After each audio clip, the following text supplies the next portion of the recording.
Morning, children.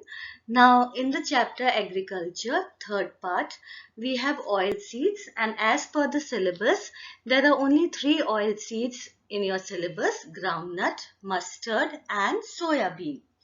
So, oil seeds, they are very important economically, and they are an important commercial crop of our country, and it ranks next in importance to the food grains as a farm commodity.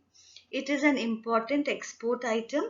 Vegetable oils are in great demand since animal fats are being substituted by vegetable oils as people are becoming more health conscious and are now more aware of the health benefits of the vegetable oils over animal fats. So vegetable oil is a necessary part of our diet. The crushing of oil seeds in mills and ghanis are a source of employment to a number of people. Oil cake, which is the residue that is obtained after the extraction of oil from the oil seed, is an excellent cattle feed. It is also used as fertilizer for crops like cotton, tobacco, sugarcane, and tea. So we'll be studying about these three important oil seeds today. So the uses of oil seeds is children in our course, mainly the uses of oil seeds are very important. Though you must also know the temperature and geographical conditions, the areas of production, but you must lay a lot of emphasis on the uses of the oil seeds. So children, there are two types of oil seeds: the edible oil seeds, those which can be consumed, which can be eaten, like groundnuts, sesame, mustard, sunflower. So they are used for making vegetable ghee or vanaspati.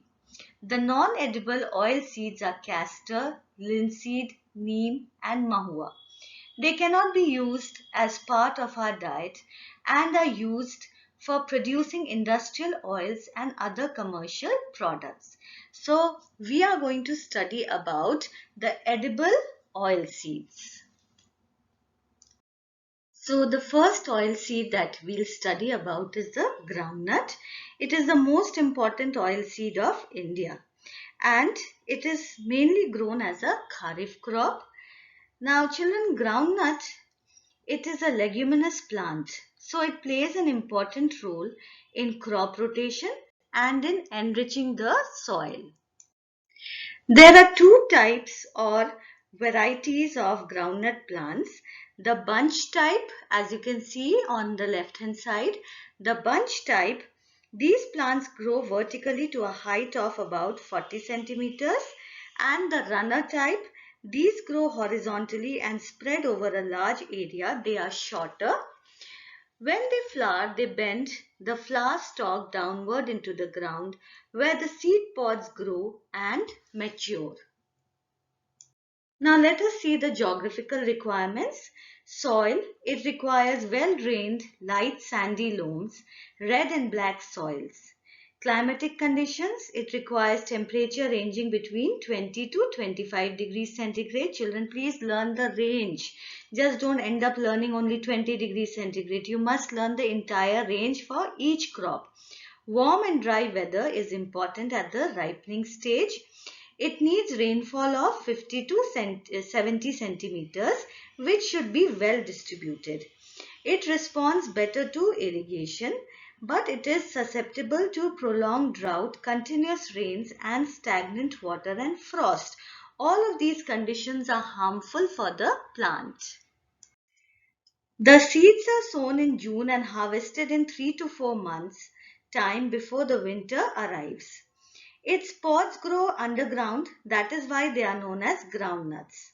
So as I already told you, groundnut is a leguminous crop, and like pulses, it has the property of fixing atmospheric nitrogen, thereby enhancing the fertility of the soil. So that is why it is used as a rotation crop for millets as well as other crops grown in that season. Groundnut pods are harvested from October to December. When the pods are mature and ready for harvesting, they are dug out and collected by hand, as you can see in the picture. Hence, it needs abundant and cheap labor because the work has to be done manually. Now, in some countries, children, the machines are used for harvesting of groundnut. But in our country, as of now, in most of the areas, it is done by hand. After the harvesting, the pods are collected.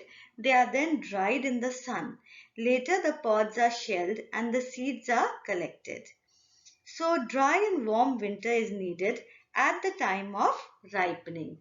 So, let us see the importance of groundnut. It is a rich source of protein and vitamins, and it contains 40 to 50% oil, which is mainly used in edible refined oil as well as hydrogenated ghee or vanaspati. Now, children, you must be aware about the uses of groundnut. Groundnut oil is used, and it is used for making medicinal emulsions. Children, the word emulsions means somewhat like a ghole. Alright, then artificial leather, soap, oil. Groundnut can be eaten raw. In the winter months, you all must be eating. It can be roasted, salted, or it can be sweetened. You must have eaten the peanut or the groundnut chikki. Alright, a number of sweets are made. After the extraction of oil, the leftover residue is used as an important cattle feed. So these are the uses. You must know the uses. The areas of production. So Andhra Pradesh, Telangana, Tamil Nadu and Gujarat, they are the main producers of groundnut in India.